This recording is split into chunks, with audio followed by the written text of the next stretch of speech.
Just a few hours, you'll begin cooking your Thanksgiving meal if you haven't started already. But have you picked out the wine to pair with that meal? Sommeliers say it's one of the most overlooked components to the big feast, and pairing a fine wine with your meal doesn't have to break the bank.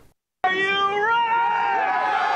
Oh my God, I can't look. 10, 9, 8. Oh my God, they're counting down. The countdown for your Thanksgiving feast is on. I swear to you, this will be your most memorable Thanksgiving. Certified sommelier Jeremy Brown says those memories are made better older Rieslings. There's a 2000 with the perfect wine paired with your perfect meal. It's my favorite holiday, hands down. Brown, also the food and beverage manager for the Padre Hotel, shows us what wine to put on the table and which to leave on the shelf. So we're looking for fruit, looking for acid, we're looking for a thinness on the grape. With so many components on the table, it's tempting to open a nondescript wine and just place it on the table. But Brown says, pick lighter-bodied wine with character.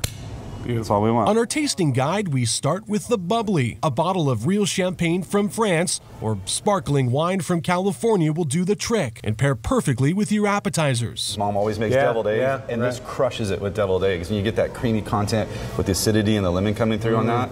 And then we always have like charcuterie out. Anytime you have charcuterie, this is a great way to start. As for which white wines to serve with dinner, Brown says stay away from oaky wines like Chardonnay. Instead, go for more dry, floral wines such as a Riesling or Gewürztraminer. Gewürztraminer is great because it's going to be a thick-skinned white, but it's white, so it's not going to be too tannic. It's going to have more aromatics and more texture. I'm getting white flowers, honeysuckle, a little bit of orange blossom. Maybe. Yeah, totally. I was about to say that. You nailed it. When pairing reds with your Thanksgiving meal, like Bing cherry, like bang. That's all there is, huh? Yeah. Remember to avoid heavy wines like Cabernet or ripe, sweeter wines like Zinfandel. Instead, go with Pinot Noir, a thin-skinned grape from the Burgundy region of France. This is like $18, $25, and that's what it's about. And Pinot from either France or California doesn't have to break the bank, and its finesse and subtle characteristics won't compete with your meal. Definitely when you're sitting down for a main course. You know, the sweet potatoes I talked about, either the turkey or the ham, because the turkey has a little bit of fat, and you got those herbs on there and the drippings, this will go right into it beautifully.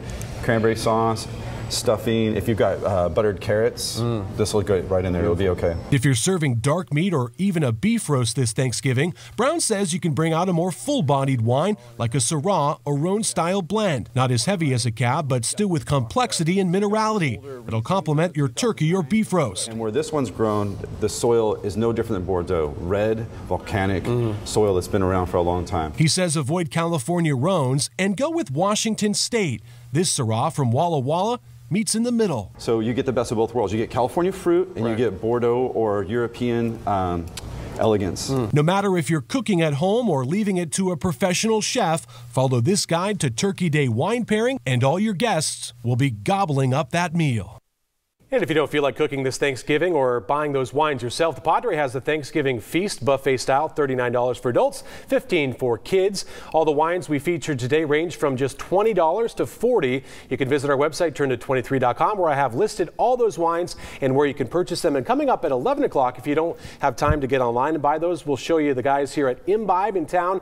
They can pick out the most of those wines, maybe not the exact bottle, but the type of wine, Pinot and Champagne. It's all similar option. All I know. good. I made a joke during that piece there saying, I guess my little sparkling $6 bottle of sparkling wine probably isn't as good as If you added like $5, you could get right up to a good wine. That's what he said. He said, there's some affordable. options for you. There's options. You don't have to spend a lot. Good.